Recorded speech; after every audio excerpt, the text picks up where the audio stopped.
तो नमस्कार। UGC net परीक्षा 2009 आज सॉल्व करेंगे। इससे पहले यूजीसी नेट परीक्षा 2006, 2007 और 2008 हम कंप्लीट कर चुके हैं। चलिए स्टार्ट करते हैं। आज यूजीसी नेट परीक्षा जून 2009। चलिए आज का पहला क्वेश्चन, आदर्श शासक के कर्तव्यों का विवरण निम्नलिखित में से किसमें है? तो आदर्श शासक के कर्तव्यों का जो विवरण है वो प्लेटो की रिपब्लिक में किया गया है। इसका आंसर ए हो जाएगा। नेक्स्ट क्वेश्चन की बात करेंगे। एक व्यक्ति अपने पिता की मृत्यु को भूल सकता है परंतु पैतृक संपत्ति की हानि को नहीं, यह किसने कहा था? तो इसका आंसर हो जाएगा मैकियावेली। नेक्स्ट क्वेश्चन की बात करें, निम्नलिखित में से समुदायवादी दार्शनिक कौन है? तो इसका आंसर है माइकल सैंडल यानी डी। अगले क्वेश्चन की बात करेंगे, नीचे दिए कूट की सहायता से निम्नलिखित पुस्तकों को प्रकाशन का कालानुक्रम में लिखिए। तो इसमें देखिए, सबसे पहले two treatises of government John Locke की पुस्तक है। एक grammar of politics Laski, anarchy state and utopia Robert Nozick, the end of history and the last man Francis Fukuyama. Next question है, सूची 1 को सूची 2 से मिलान कीजिए। रूसो की सामान्य इच्छा का सिद्धांत, जॉन लॉक का जो हो जाएगा शासित की सहमति, हीगल पृथ्वी पर ईश्वर की यात्रा और जॉन रॉल्स का हो जाएगा अज्ञानता का पर्दा। आपसे एक बार देख सकते हैं। नेक्स्ट क्वेश्चन की बात करेंगे, कथन और कारण दिया गया है।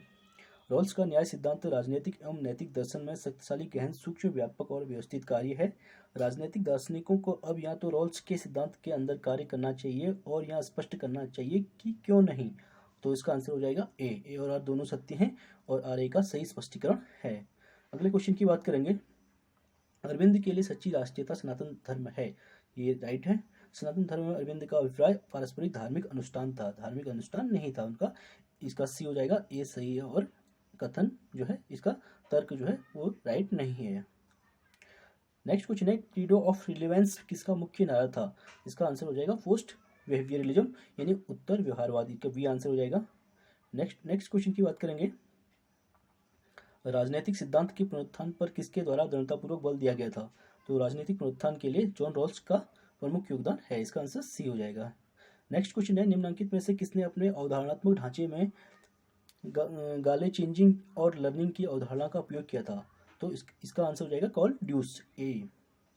नेक्स्ट क्वेश्चन है, निम्नलिखित में से कौन सा अमेरिकन संवैधानिक व्यवस्था का हिस्सा नहीं है? सामूहिक उत्तरदायित्व जो है अमेरिकन संविधान की व्यवस्था का हिस्सा नहीं है। नेक्स्ट क्वेश्चन की बात करेंगे, निम्नलिखित में से कौन संसदों की जननी कहलाती है? तो इसका आंसर हो जाएगा ब्रिटिश संसद को जननी कहा जाता है। नेक्स्ट क्वेश्चन है, द्वितीय सदन के सदस्यों का चुनाव किस देश में इकाई के लोगों द्वारा किया जाता है? इसका आंसर हो जाएगा यूएसए। नेक्स्ट क्वेश्चन की बात करेंगे, निम्नलिखित में से किसने एक पार्टी व्यवस्था को व्यापक एक पार्टी व्यवस्था और संकीर्ण एक पार्टी व्यवस्था, सत्तावादी एक पार्टी व्यवस्था में वर्गीकृत किया था? तो जेम्स जप के द्वारा किया गया था। नेक्स्ट क्वेश्चन की बात करें, निम्नलिखित युगों में से कौन सा उत्तम शासन का सार है? तो पारदर्शी और जवाबदेह जो है प्रशासन जो है उत्तम शासन का सार है। नेक्स्ट क्वेश्चन क्या है, नीचे दी गई कूट की सहायता से राजनीति विज्ञान में निम्नलिखित उपागमों के उद्भव का कालानुक्रमिक अनुक्रम बताइए। तो इसका आंसर हो जाएगा सी, यानी सबसे पहले संरचनात्मक प्रकार्यवाद, उसके बाद आया उत्तर व्यवहारवाद, उसके बाद आया समुदायवाद और अंत में नव उदारवाद आएगा। नेक्स्ट क्वेश्चन है, सूची 1 को सूची 2 से मिलान कीजिए। इसको देख लीजिए, आगत निर्गत विश्लेषण। ये आगत निर्गत जो है डेविड ईस्टन का था, ठीक है। इसको एक बार इधर देख लेते हैं। डेविड ईस्टन का संभ्रांत वर्ग का संचरण ये पेरेटो हो जाएगा। अल्पतंत्र का लौह नियम रॉबर्ट मिचेल्स के द्वारा दिया गया था और संरचनात्मक प्रकार्यात्मक उपागम की बात ग्रेवियल ऑलमंड के द्वारा किया गया था। नेक्स्ट क्वेश्चन है, सूची 1 को सूची 2 से मिलान कीजिए। इसमें भी डेविड ईस्टन का हो जाएगा राजनीतिक व्यवस्था की बात करता है। सी राइट मिल्स के द्वारा जो है सत्य विजन की बात की गई थी। जीडीएच कोल के द्वारा जो है गिल्ड समाजवाद की बात कही गई थी। और अंतिम जो है डेरिडा ने किसकी बात की थी? डेरिडा ने उत्तर आधुनिकतावाद की बात की थी। अगला क्वेश्चन है, कथन और तर्क दिया गया है। राजनीतिक आधुनिकता को सामाजिक लामबंदी और आर्थिक विकास का परिणाम समझा जाता है। सामाजिक लामबंदी और आर्थिक विकास दोनों विकासशील देशों में काफी दृष्टिगोचर होते हैं। तो इसका आंसर ए सही है परंतु आर असत्य है।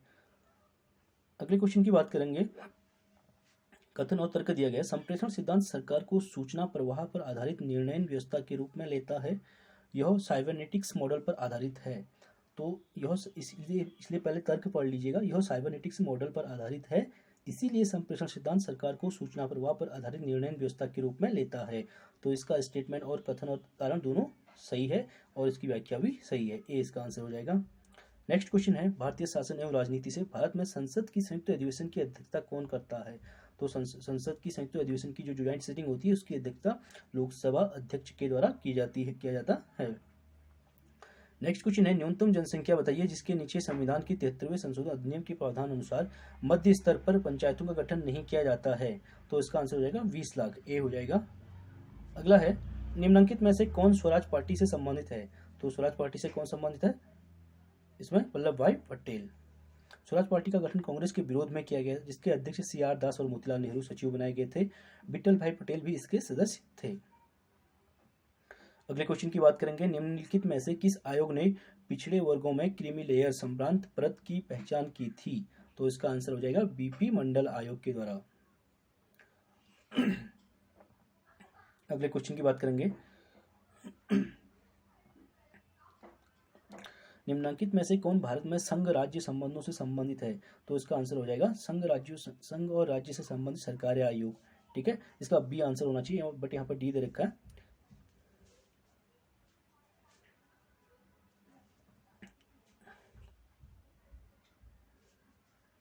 अगला क्वेश्चन है, निम्नलिखित में से कौन सा युग्म सही सुमेलित नहीं है? मोतीलाल नेहरू, नेहरू रिपोर्ट, ये सही हो जाएगा। M.A. जिन्ना, खिलाफत आंदोलन, ये रॉन्ग है। M.K. गांधी, चंपारण आंदोलन और सुभाष चंद्र बोस, फॉरवर्ड ब्लॉक, इसका बी रॉन्ग हो जाएगा। नेक्स्ट क्वेश्चन की बात करेंगे, लोक प्रशासन में एडमिनिस्ट्रेटिव स्टेट नामक पुस्तक के लेखक कौन है? तो इसका डिवाइड वाल्डो के द्वारा लिखी गई बुक है। नेक्स्ट क्वेश्चन है, प्रशासन अब इतना विशाल क्षेत्र बन गया है कि प्रशासन दर्शन अब जीवन दर्शन के समीप आ गया है। यह स्टेटमेंट किसने दिया था? तो इसका आंसर हो जाएगा पॉल एपलबी। नेक्स्ट क्वेश्चन है, लोक निगम प्रकार का प्रशासन क्या हासिल करने की चेष्टा करता है? तो सार्वजनिक जवाबदेहिता का कारोबारी दक्षता के साथ मिश्रण। अगले क्वेश्चन की बात करेंगे, किसी भारतीय राज्य ने भारत में लोकायुक्त का कार्यालय सर्वप्रथम स्थापित किया था? इसका आंसर हो जाएगा महाराष्ट्र। अगले क्वेश्चन की बात करेंगे, सूची 1 को सूची 2 से मिलाने की बात कर रहा है। ठीक है, वैज्ञानिक प्रबंधन, इसका कार्य विधियों का मानकीकरण हो जाएगा। मानव संबंध सिद्धांत, ये अनौपचारिक समूह कार्यकारिता। निर्णय सिद्धांत, समग्र में से एक विकल्प का चुनना। और क्लासिकी सिद्धांत जो प्रशासन के सिद्धांतों की रचना से संबंधित है। अगला टॉपिक है अंतर्राष्ट्रीय संबंध। इसमें नेक्स्ट क्वेश्चन की बात करेंगे, स्पिल ओवर अधिप्लावन की अवधारणा किस सिद्धांत में मिलती है? तो ये क्षेत्रीय एकीकरण में मिलती है। अगले क्वेश्चन की बात करेंगे, अंतर्राष्ट्रीय संबंधों के इतिहास में वॉर टू एंड वॉर था, ये प्रथम विश्व युद्ध था। नेक्स्ट क्वेश्चन, क्षेत्रीय सदस्यता और सामान्य उद्देश्य के साथ अंततः शासकीय संगठन का उदाहरण निम्नलिखित में से कौन है? तो इसका आंसर हो जाएगा SAARC यानी सार्क। सार्क की स्थापना 7-8 दिसंबर 1985 को ढाका में दक्षिण एशिया के 7 देशों के राष्ट्राध्यक्षों के सम्मेलन में हुई। यह दक्षिण एशिया के 7 पड़ोसी देशों की विश्व राजनीति में क्षेत्रीय सहयोग की पहली शुरुआत है। अगले क्वेश्चन की बात करेंगे, निम्नलिखित में से किसने नौ न्यायसंगत युद्ध सिद्धांत प्रतिपादित किया है? तो जॉर्ज बुश के द्वारा किया गया है। अगले क्वेश्चन की बात करेंगे, शक्ति संतुलन के सिद्धांत का लक्ष्य क्या है? तो यथार्थपूर्व की स्थिति। अब सूची 1 को सूची 2 से मिलाने की बात कर रहा है। अगले क्वेश्चन में हम बात करेंगे वैश्वीकरण का विवरण और लेखक की बात है। सामाजिक संबंध की बात गिडेंस के द्वारा की गई थी। विश्व अर्थव्यवस्था एकीकरण की बात गिडफिन के द्वारा की गई थी। क्षेत्रीकरण सोल्टे और समय क्षेत्र दबाव हार्वे के द्वारा दिया गया था। फिर सूची 1 को सूची 2 के साथ मिलाना है। 38 क्वेश्चन है, इसको भी देख लीजिए।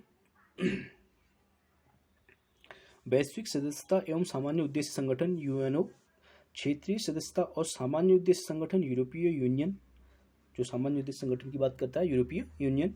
क्षेत्रीय सदस्यता और सीमित उद्देश्य संगठन ये हुए NATO यानी नाटो। और वैश्विक सदस्यता और सीमित उद्देश्य संगठन जो है ILO। नेक्स्ट क्वेश्चन है, सूची 1 को सूची 2 के साथ मिलाने की बात कर रहा है, इसको भी देख लीजिए। रीगा की सूक्ति, इसका वजह शीत युद्ध का उद्भव। सिनाट्रा सिद्धांत, पूरी यूरोपियन मित्र राष्ट्र। माल्टा सम्मेलन, शीत युद्ध का अंत, जेनेवा उपसंधि, रासायनिक शस्त्रों का उपयोग अवैध घोषित करना। अगले क्वेश्चन की बात करेंगे। सूची 1 को सूची 2 से फिर मिलाने की बात कर रहा है, इसको देख लीजिए। सबसे पहले गोवा की स्वतंत्रता की बात कर रहा है। गोवा की स्वतंत्रता 1961 में हुई थी, जब पुर्तगाली वहाँ से चले गए थे। आंतरिक आरोपण 1975, जब इमरजेंसी लगी थी। इंदिरा गांधी की मृत्यु 1984 में हुई थी, और पोखरण विस्फोट 1974 में। उनके सिद्धांतों के उद्घोषित होने का सही क्रम बताइए। तो इसमें सबसे पहले मुनरो सिद्धांत हो जाएगा, उसके बाद ट्रूमैन सिद्धांत, फिर तीसरा आइजनहावर सिद्धांत, और अंतिम जो है निक्सन सिद्धांत हो जाएगा। यूएनओ के निम्नांकित सेक्रेटरी जनरलों को उनकी नियुक्ति के समय के क्रम में व्यवस्थित कीजिए। तो यूएनओ के सबसे पहले त्रिग्वेली थे, उसका डैग हैमरशोल्ड दूसरे हो जाएंगे, तीसरे यूथ हॉन्ट हो जाएंगे, और फोर्थ कुर्ट वाल्डेहिम इसके अध्यक्ष, यूएनओ के अध्यक्ष हो जाएंगे। अगले क्वेश्चन की बात करेंगे। कथन और कारण दिया गया। मैक्स वेबर की आदर्श प्रकार की नौकरशाही विकासशील देशों के लिए उपयुक्त नहीं है। बावेरियन नौकरशाही में नियमों और विनियमों की बहुत अधिकता है। तो ए और आर दोनों सही हैं, और इसकी व्याख्या भी सही है।